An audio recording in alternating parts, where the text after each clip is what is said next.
वो उसी के शरीर से निकलेगा जिसने हस्तमैथुन किया है, या गंदी क्रियाएं करके बच्चापन से ही वीर्य को नष्ट किया है। जैसे 12-13 वर्ष की अवस्था है और उस अवस्था से आप अपने कुसंग के कारण वीर्य का नाश कर रहे हैं, तो कुछ वर्षों तक हस्तमैथुन करने वाला या अन्य गंदी चेष्टा करने वाला ये नहीं जान पाता है कि इसके द्वारा मेरी हानि हो रही, वो नहीं समझ पाता, क्योंकि जीवनी शक्ति भगवान अपनी तरफ से देते हैं। वो बिल्कुल ना खाए और हस्तमैथुन करे तो भी उसको समझ में नहीं आएगा। कुछ समय के बाद जब उसकी स्थायी जीवनी शक्ति से क्षीण होना प्रारंभ हो जाएगा, तब उसे वो लक्षण जो हस्तमैथुन करने से नाश ऐसे उस प्रसंग में बताया गया, वो लक्षण उसके जीवन में उत्पन्न होने लगते हैं। अब यदि वो किसी संग के प्रभाव से हस्तमैथुन बंद कर देता है तो उसका वीरपात होगा। अगर वो 3 दिन में वीरपात करता रहा है तो 3 दिन में वीरपात होगा, पक्का होगा, क्योंकि उसका अभ्यास बन गया है। 2 तरह का ये वीरपात माना जाता है। एक, जैसे आप ठीक दिनचर्या से चल रहे हैं, आपका खान पान संयम सब ठीक। पहली बात तो ये है कि जिसने कभी हस्तमैथुन आदि के द्वारा वीरपात किया ही नहीं, उसका असली वीर कभी वीरपात होगा ही नहीं। बात पक्की समझ लेना, ये जीवन के अनुभव की बात करें, इसमें मतलब क्यों में लगाने की जरूरत नहीं, आप खुद देख लीजिएगा। यदि आपने कभी हस्तमैथुन नहीं किया, कभी किसी भी तरह से जनेंद्री का घर्षण करके वीरपात नहीं किया, तो आपकी वो संतानोत्पत्ति की क्षमता वाला जो वास्तविक वीर है वो स्वाभाविक निकल ही नहीं सकता। यदि आपने मार्ग दे दिया है, फिर उसके निकलने का मार्ग हो गया है। तो एक होता है, परमहंस जी ने बताया कि एक होता है कि आप सो रहे हैं और आपको बिल्कुल पता नहीं, मतलब बिल्कुल कोई काम का संकल्प नहीं, कोई क्रीड़ा नहीं, और आप जगे, आपको ऐसा लगा कि वीरपात हो गया, वो दोष नहीं है। जैसे जब हम गुड़ बनाते हैं तो उसमें गंदा फेन निकलता है ऊपर, पतोई कहते हैं गांव में। जैसे अरहर की दाल जब उबाली जाती थी गांव में तो ऊपर उसका फेन निकलता है, ऐसे ही ये शरीर का विकार निकला, ना कि ब्रह्मचर्य नष्ट करने वाला वीर। बहुत ध्यान पूर्वक सुनने लायक। उपासक को उसमें परेशान नहीं होना।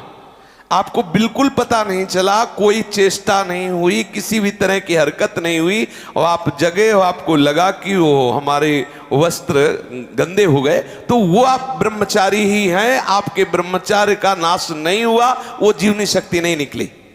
और आप हस्तमैथुन या अन्य क्रियाओं द्वारा वीरपात करते रहे और आज आपने रोक दिया कि आज से नहीं करूंगा, तो बंद नहीं हो जाएगा, वो चलेगा। अगर आप ठीक नियम से चलेंगे तो 6 महीना लगेंगे आपको उसको कवर करने में, 6 महीना लगेंगे। और अगर आपने प्रमाद स्थिति की, वो तो निकल ही जाता है, फिर हमको करने से क्यों मना किया जाता है? तो आप देख लेना, कुछ समय बाद आपकी हालत बहुत गंभीर हो जाएगी, जो आप बता भी नहीं पाएंगे किसी से। क्या गंभीर हो जाएगी?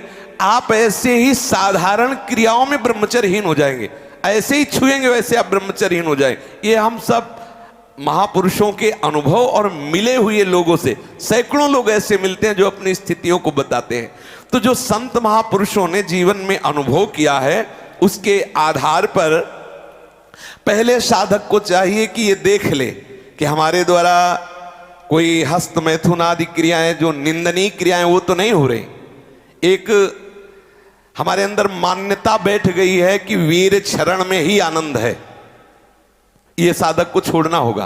क्या तुम्हारा जीवन का आनंद केवल इतना ही है? एक भागवतिक विधान है, जब आपका ब्याह हो तो संतानोत्पत्ति के लिए वो मार्ग, तब तक आप ब्रह्मचारी रहे। क्या इतने इंद्रियों के गुलाम हो गए? क्या इतना ही केवल आपने सुख समझ लिया? तो फिर आप देखना कि आगे आपको ये मन किस दशा में पहुंचा देता है। तो जो नव युवक जन है, साधक जन है, वीरपात में यदि उनका कोई स्मरण नहीं रहा और वीरपात हो रहा, तो घबराने की जरूरत नहीं। और यदि स्वप्न में आपने स्त्री आदि का संयोग देखा, या कोई ऐसी घर्षण आदि क्रिया हुई, या कोई ऐसी कामोत्तेजना जनित, और फिर आपका वीरपात होता है, तो आपके गंदे विचार और पूर्वाभ्यास के कारण होता है।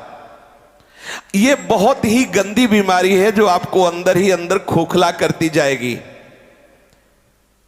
ये जो शुक्रपात, वीरपात, वीर स्खलन, स्वप्न दोष जिसे कहा जाता है, ये दैहिकी वीरपात और व्याधिकी वीरपात। दैहिकी वीरपात जो स्वाभाविक हो जाता है उसमें बिल्कुल आपकी हानि नहीं, कोई दोष नहीं। और जो ये व्याधिकी वीरपात है ये बहुत हानिकारक है, ये आपके जीवनी शक्ति को नष्ट कर देने वाला है, इसलिए इससे सावधान रहें। सबसे पहली बात, ऐसे लोगों का कदापि संग न करें जो हस्त मैथुन करते हैं। जो ऐसे लोगों का कदापि संग न करें जो गंदी तरीके से वीर का नाश करते हैं। वीर संतानोत्पत्ति के लिए शास्त्र आदेश करता है, मनोरंजन के लिए नहीं।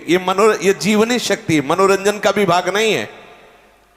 पहली बात, इस स्वप्न दोष से निकलने के लिए हस्त मैथुन को पूर्णतया बंद कर दिया जाए। अगर आप सदगृहस्थ भी हो चुके हैं तो कुछ महीने के लिए आप अखंड ब्रह्मचर्य का नियम लें, जब तक आपका वीरपात होना ठीक ना हो जाए।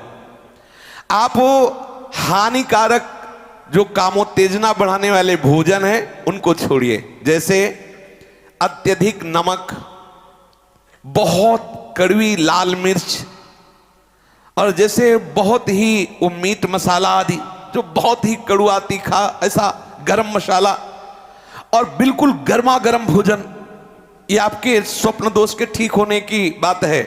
यदि आप स्वप्न दोष से बचना चाहते हैं तो अत्यधिक नमक, बहुत कड़वी मिर्च, बहुत ही वो उष्ण गर्मा गर्म भोजन, बहुत गर्म मसाले से बना हुआ भोजन, और अत्यंत खट्टी चटनी जैसे इमली की है, कच्चे आम की चटनी है, और मांस। ये जो लोग कहते हैं कि मांस ताकतवर होता है, तुम्हारी चर्बी बढ़ा देगा, ताकत नहीं। ताकत कहते हैं संकल्प शक्ति को। ताकत शरीर शक्ति प्रधानता नहीं होती। संकल्प शक्ति का एक महात्मा पूरे समुद्र को अंजुलि में पी गया। देखो, संकल्प शक्ति, शरीर की शक्ति एक सीमित शक्ति है, संकल्प शक्ति एक महान शक्ति है। जो ब्रह्मचर्य से युक्त होता है उसकी संकल्प शक्ति बढ़ती है। भले आप मांस खा के मोटी चर्बी और आप व्यायाम करके दिखा सकते हैं कि देखो मैं ब्रह्मचर्य क्षीण करता हूं लेकिन बलवान हूं, लेकिन आप आत्मशक्तिहीन है। वो आपका मोटा हो जाना बलवान नहीं है, आपके सुंदर सुंदर मांसपेशियां निकल आना वो बल नहीं है। आप शक्ति, बलवान वो है जो आए हुए आंतरिक वेगों को सह जाए। आए हुए आंतरिक वेग को जो सह गया वही बलवान है। ये जो मछली, अंडा, मांस खाते हैं ये कभी इस रोग से मुक्त नहीं हो पाएंगे। और जो लोग कहते हैं मैं तो खाता हूं, मेरे अंदर नहीं, विश्वास मत मानना, पक्का झूठा।